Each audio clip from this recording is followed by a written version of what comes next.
چشت نگر والا پیر سونا چشت نگر والا پیر سونا ہو میں نہ کسے بھی ججدا اے بیڑا میرا اے بیڑا میرا میاں صاحب دے نال سجدا. دروشی پڑھ لیجئے. الصلاۃ والسلام علیہ یا رسول اللہ وعلی آلہ وصحبہ یا سیدی یا حبیب اللہ. عرسی مبارک خواجہ خواجگاں معین الدین چشتی اجمیری علیہ رحمہ آستانہ عالیہ حسینیہ چشتیہ صابریہ قادریہ قلندریہ اویسیہ نقشبندیہ میں حضور سیدی مرشدی مولانا سید عبد القادر جیلانی رضی اللہ تعالیٰ عنہ، ان کی آل پاک اولاد پاک آقا حسین علی شاہ علیہ رحمہ، آقا پیر عبدالحق شاہ علیہ رحمہ، آپ کے لخت جگر ہم سب کی نظروں کے سامنے جلوہ فیروز ہیں. اور یہ بڑا خوبصورت حسین نظارہ ہے. اب آپ جانتے ہیں کہ آخری نشست ہے عرس مبارک کی اور الوداعی لمحات بھی ہیں، تو مسلسل کل بھی اور آج بھی یہ جو محبت بھرے اشاعت کا ایک ہجوم دیکھنے کو ملا ہے، اس سے ایک بات سمجھ میں آتی ہے کہ جو آج کل کہتے پھرتے جی کہ یہ تو شے ہی کوئی نہیں، او بھائی یہ ہجوم جو ہے اس کو دیکھ کے سمجھ آتا ہے کہ جتنا مرضی کوئی علم کا سمندری ہو، لیکن اس کے سینے میں اہل بیت اطہار کی، حضور کے گھرانے کی، احباب کی، اصحاب کی محبت نہیں اور عشق نہیں ہے تو پھر دنیا سے چلا جائے گا تو سگا بیٹا بھی اس کی قبر پہ کھڑا ہو کے فاتحہ نہیں پڑھے گا. یہ ہجوم جو اکٹھا ہو کے آستانے پہ حاضری دینے کے لیے آئے ہیں نا لوگ، اس بات سے پتہ چلتا ہے. او بھائی سمجھانے والے انداز میں میں سمجھا رہا ہوں، بادشاہاں دے نہ وزیراں دے، اوے پتر دیوے بالدے نے سدا فقیراں دے، دیوے بالدے نے صدا فقیران دے. تو یہ جو آئے ہیں یہ اپنے آپ بھی نہیں آئے، یہ ان کی مہربانی ہے، ان کا کرم ہے کہ وہ ہمیں یہاں پہ بلائے بیٹھے ہیں. نصیر ہم میں تو اپنوں سی بات ایک نہیں، کرم ہے ان کا جو اپنا بنائے بیٹھے ہیں. یہ تو ان کی مہربانی ہے. تو قرآن کریم فرقان حمید کی جو میں نے آیت پڑھی ہے، الا ان اولیاء اللہ لا خوف علیہم ولا هم یحزنون، اب آپ اس کا ترجمہ بخوبی جانتے ہیں کہ خبردار بے شک جو اللہ کے ولی ہیں نہ ان پہ کوئی خوف ہے نہ ہی وہ غمگین ہوں گے. الذین آمنوا وکانوا یتقون، یہ وہی لوگ ہیں کہ جو ایمان لے کے آئے اور جنہوں نے تقوی اختیار کیا، پرہیزگاری اختیار کی. یہ ولی کامل کا آستانہ ہے. اور بندہ ولی پھر بنتا ہے کہ بندہ جب مالک کا قرب خاص حاصل کرے، اللہ کے قریب ہوتا ہے تو پھر اللہ کا ولی بنتا ہے. جس کے بارے میں نبی پاک علیہ السلام ارشاد فرماتے ہیں، حدیث قدسی ہے کہ رب فرماتا ہے کہ میرا بندہ جب میرے قریب ہو جاتا ہے تو پھر میں اس کے ہاتھ بن جاتا ہوں جن سے وہ پکڑتا ہے، میں اس کے پیر بن جاتا ہوں جن سے وہ چلتا ہے، اس کی آنکھیں بن جاتا ہوں جن سے وہ دیکھتا ہے، اس کے کان بن جاتا ہوں جن سے وہ سنتا ہے، میں اس کی زبان بن جاتا ہوں جس سے وہ بولتا ہے. پھر میرا بندہ مجھ سے پناہ مانگے، میں اپنے بندے کو پناہ بھی عطا کرتا ہوں، اپنے بندے کو میں عطا کرتا ہوں ہر چیز. اور محبوب کریم سید عالم صلی اللہ تعالیٰ علیہ وسلم ارشاد فرماتے ہیں اتقوا فراست المؤمن فہو ینظر بنور اللہ، فرماتے ہیں کہ مومن کی فراست قلبی سے ڈرو، مومن کی فراست قلبی سے ڈرو. اور بھائی میرے مومن سر کی آنکھوں سے نہیں، اللہ کے دیے ہوئے نور سے دیکھتا ہے. اور پھر وہ نظر دوڑا کے نہ لوح محفوظ پہ دیکھ لیتے ہیں اس کے بندے کے مقدر میں لکھا کیا ہے. اور یہ بات یہاں پہ میں نے آپ کو کوشش کرنی ہے سمجھا کہ یہ عرس مبارک کی تقریب ہے. یہ بات اگر سمجھ میں آ گئی کوشش کریں گے اللہ تعالیٰ ان سادات کے صدقے سے ہمیں علم دین کو صحیح معنوں میں سمجھنے اور سمجھا کے پھر اس پہ عمل کی توفیق عطا فرمائے. لوح محفوظ پہ نظر دوڑا کے دیکھ لیتے ہیں کہ اس بندے کی نصیب میں کیا لکھا ہے. ایک تو اللہ نے ان کو یہ طاقت دی ہے اور پھر دوسرا جو تقدیر لکھی جا چکی ہے.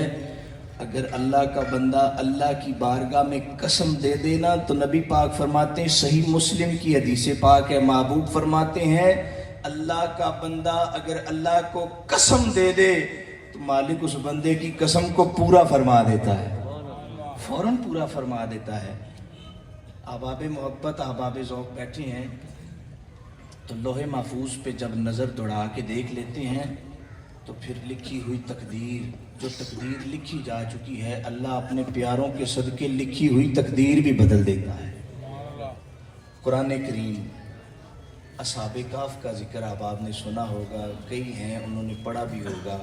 اصحاب کہف پچھلی امتوں کے ولی ہیں, پچھلے انبیاء کی امتوں کے ولی.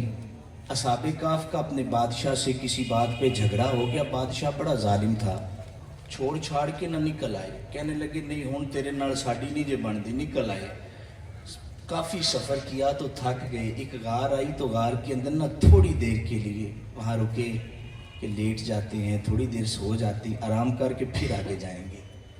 جس غار کے اندر تھوڑی دیر کے لیے لیٹے نا اللہ تعالیٰ نے ان کو 309 سال تک سلا کے رکھا. وَلَبِثُوا فِي كَهْفِهِمْ 300 وَازْدَادُوا 9. او بھائی تھوڑی دیر کے لیے وہاں پہ آرام کرنے کے لیے رکے لیکن اللہ نے 309 سال گزار دیے تھوڑی دیر کے لیے. اچھا جس غار کے اندر رکے تھے نا اس غار کا ایک منہ تھا مشرق کی جانب اور دوسرا تھا مغرب کی جانب. سورج چڑھتا ہے تو روشنی سورج کی غار میں آتی ہے تو اللہ کے ولیوں کو تکلیف ہوتی. یہ میں نے قرآن پڑھا ہے. پھر سورج غروب ہوتا ہے تو روشنی غار میں آتی ہے, اللہ کے ولیوں کو بولیے تکلیف ہوتی ہے. آپ کو پتا ہے کہ سردیوں میں سورج کی تپش زیادہ نہیں لیکن گرمیوں میں ہلکی سی دھوپ بھی ہو تو وہ جان لیوا ہوتی ہے. سورج چڑھتا ہے روشنی غار میں آتی ہے پھر تکلیف ہوتی ہے. سورج غروب ہوتا ہے روشنی غار میں آتی ہے پھر ان کو تکلیف ہوتی. اللہ کے پیاروں کو تکلیف. اور یاد رکھیں کہ اللہ تعالیٰ نے ہر چیز کا ایک مقرر ٹائم بنایا ہے. سورج کے چڑھنے کا ٹائم بھی مقرر ہے, اس کے غروب ہونے کا ٹائم بھی.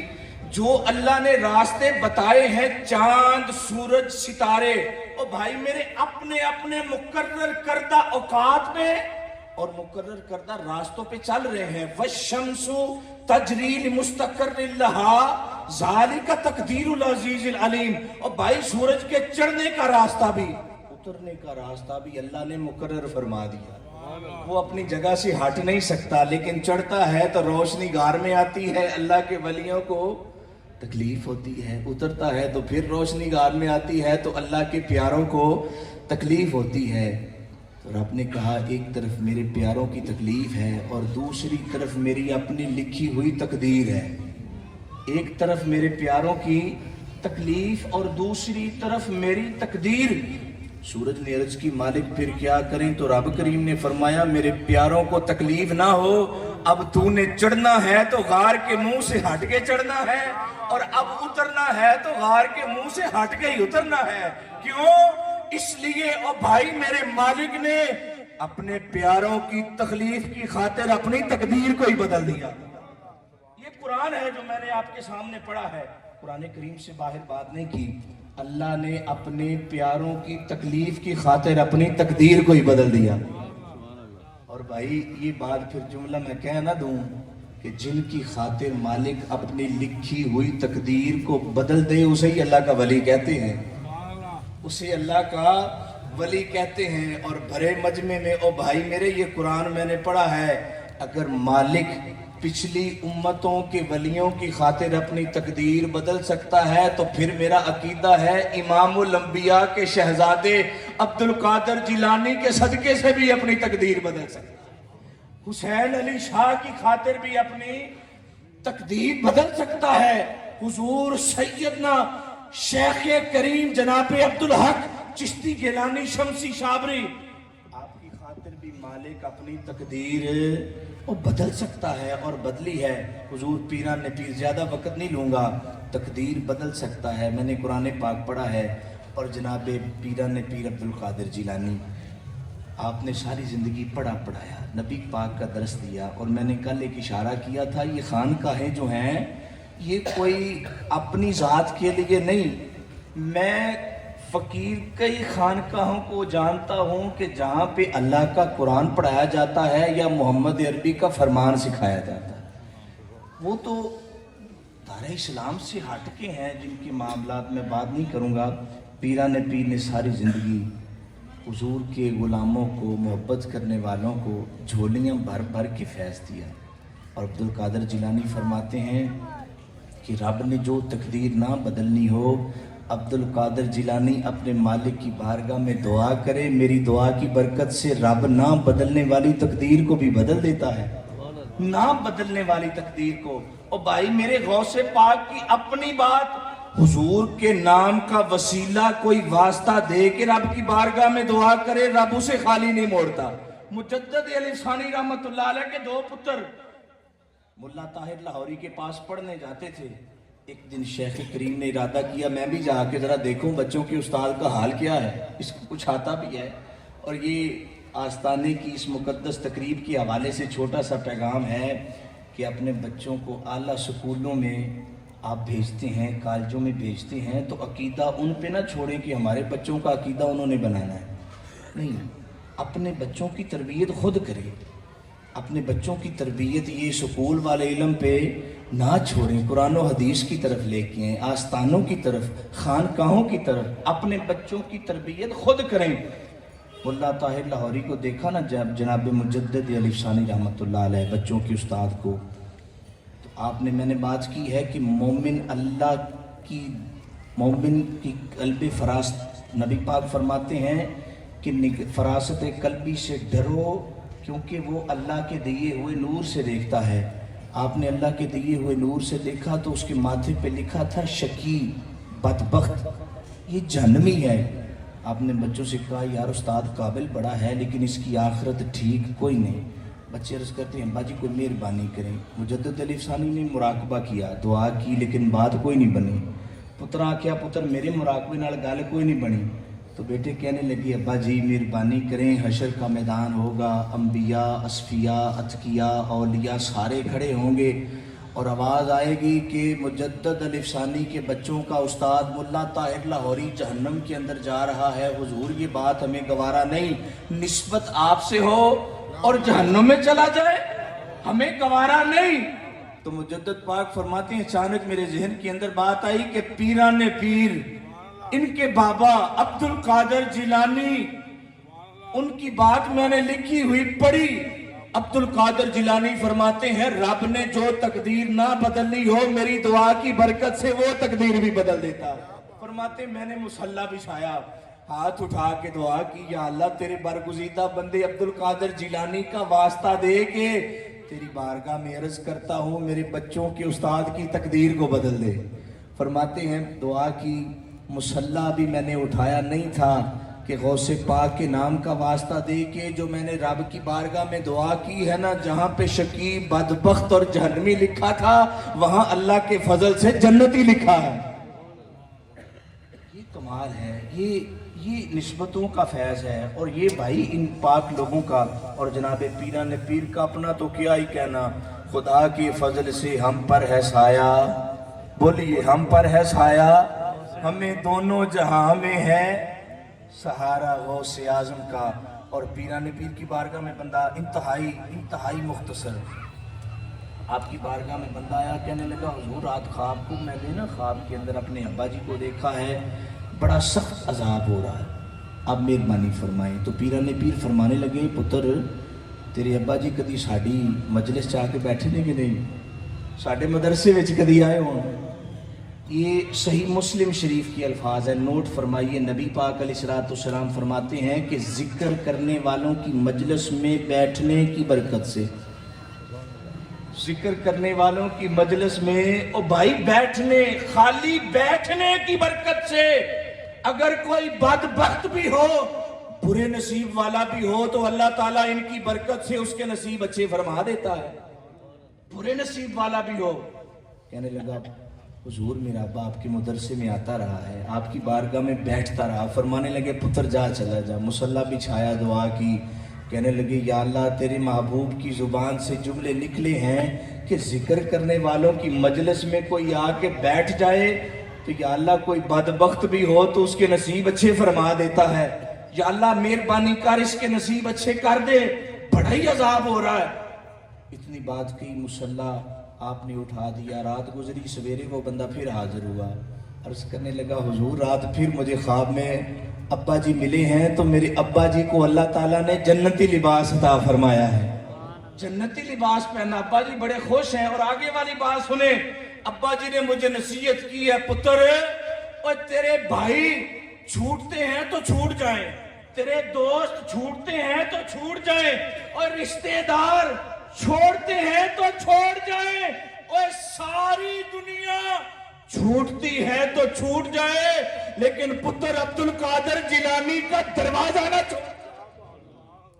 عبد القادر جیلانی کا دروازہ نہیں چھوڑنا. اور بھرے مجمع میں فقیر اعلان آپ تک بات پہنچاتا ہے. اور بھائی سنا کے نہیں، پڑھا کے. اور علی الاعلان بات کرتا ہوں، جس طرح پیران نے پیر کا دروازہ نہیں نہ چھوڑنا. حضور قبلہ عالم سے محبت کرنے والوں، میاں صاحب کے مریدوں، پیار کرنے والوں، دوستوں، پڑھا کے اور آنکھوں سے دیکھ کے یہ فقیر آپ کے سامنے بات کر رہا ہے کہ میاں حسین علی شاہ کا، میاں عبدالحق شاہ کا دروازہ کبھی نہ چھوڑنا. یہی دروازہ غوث پاک کا دروازہ ہے، وہی میاں صاحب والی بات. اور ان کا دروازہ علی شیر خدا کا. اور بھائی میرے پھر علی شیر خدا کا دروازہ ہی تو نبی پاک کا ہے. اور یہی محمد عربی ہے کہ جن کے دروازے سے ہمیں خدا ملا ہے. یہ دروازہ، یہ سنگتیں نہیں چھوڑنی، یہ دروازہ نہیں چھوڑنا، چاہے کچھ بھی ہو جائے. اور چھوڑتی ہے تو دنیا چھوڑ جائے، پرواہ کوئی نہیں. یہ دروازہ کبھی نہیں چھوڑنا. اور بھائی میرے، یہ میرا شوق تھا کہ ایک شعر میں ذرا پڑھوں، لیکن میں بے سرا ہوں. اتنا میں ماشاءاللہ 2-3 دن سے بڑے احباب سور والے وہ ان سنتے آ رہے ہیں، لیکن میں انشاءاللہ ایسے سادہ سے تیرے کرم پہ ہے ناز مجھ کو، یوں کہہ دوں تیرے کرم پہ ہے ناز مجھ کو، کسی سے اب واسطہ نہیں ہے. رہے تیرا سنگ در سلامت، رہے تیرا سونا زامن سلامت، رہے تیرا ضمیر الحق سلامت. میرے مقدر میں کیا نہیں ہے. اور بھائی میرے، ان سے نسبت ہو گئی ہے نا، تو پھر ہمیں اپنا کردار بھی ادا کرنا چاہیے.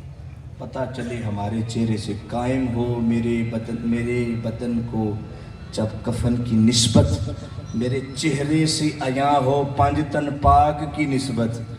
جس ویلے میں نے چٹا کفن پوایا جائے نا تو میرے چہرے تو پتہ چلے کہ اے وے پانچ تن پاک دا نوکر جا رہے ہیں.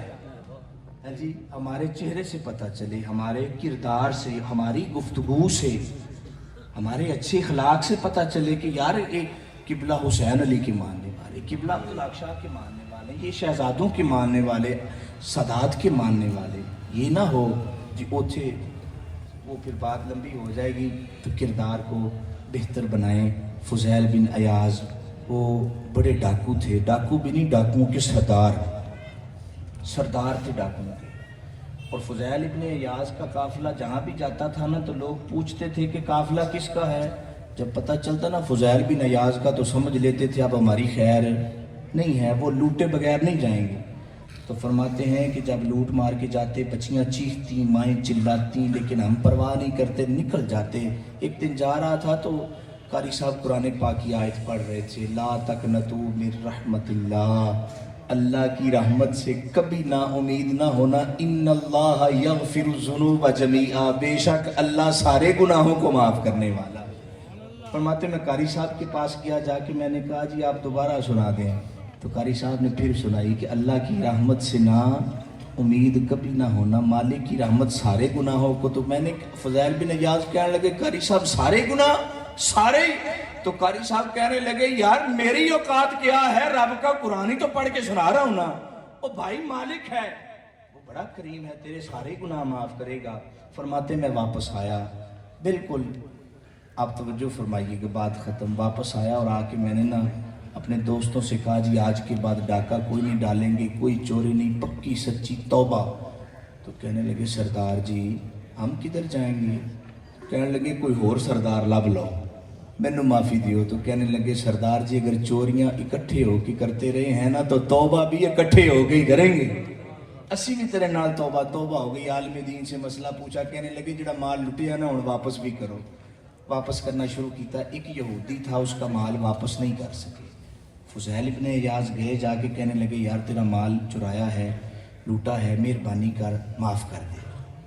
کہنے لگا میں کوئی نہیں کرنا, تیری مہربانی کر دینا معاف. نہیں میں کوئی نہیں کرنا. ابھی کل کا ڈاکو ہتھیار چلانے بھی نہیں بھولے, وہی کٹیل جوان سامنے کھڑا ہے, ہاتھ جوڑ کے معاف کر دینا یار, پیسے نہیں کھا پی گئے, مہربانی کر. نہیں معاف کروں گا. یہودی کہنے لگا کوئی معافی نہیں, اگر تو معافی چاہتا ہے نا تو پھر میری بھینسوں کو چارہ ڈال, پھر معافی ملے گی. فرمان لگے ٹھیک ہے منظور ہے. بھینسوں کو چارہ ڈالنا شروع کیا. ابھی تھوڑے دن ہی گزرے تھے کہ یہودی آ کے کہنے لگا فضیل وہ ٹھیکریوں کا توڑا تو اٹھا کے لا. آپ گئے اٹھا کے لے کے آئے تو جب کھول کے دیکھا دیناروں سے بھرا. فرمانے لگے تو کہتا ہے کہ ٹھیکریوں کا, یہ مٹی کے روڑے اور یہ تو دیناروں کا ہے. کہنے لگا فضیل میں نے اپنی کتاب کے اندر یہ بات پڑھی ہے کہ نبی آخر الزمان کی امتی اگر گناہوں سے پکی اور سچی توبہ کریں گے تو محمد عربی کے غلام اگر مٹی کو بھی ہاتھ ڈالیں گے تو رب اسے بھی سونا بنا دے گا. اگر مٹی کو بھی. او بھائی عقیدہ کمزور نہ کریں, پختگی لائیں اپنے عقیدے میں. مالک بڑا ہی ڈاڈا ہے. فرمانے لگے اس نے مجھے کہا تجھے معافی کوئی نہیں, معافی تجھے پھر ملے گی, پہلے مجھے بھی کلمہ پڑھا کے مسلمان کر. ہمارے کردار سے پتہ چلے کہ یہ شہزادوں کے ماننے والے ہیں, سادات سے محبت کرنے والے ہیں. اللہ تعالیٰ آج کی اس خصوصی نشست کے اندر جو کچھ میں نے ان کی نگاہ کرم سے, ان کی نگاہ عنایت سے, ان کی دست شفقت سے, شہزادوں کی محبت سے آپ تک فقیر نے ایک چھوٹا سا سبق سنایا. مالک ہمیں اس کو اپنی زندگیوں میں عمل کی کوشش, ہمیں عمل کی مالک توفیق عطا فرمائے. آپ احباب نے کوشش کرنی ہے. تو یہ الوداعی گھڑیاں ہیں, تو پھر انشاءاللہ رنگ جو ہے وہ اس طرح حکم ہوگا. اللہ تعالیٰ میں توفیق عطا فرمائے.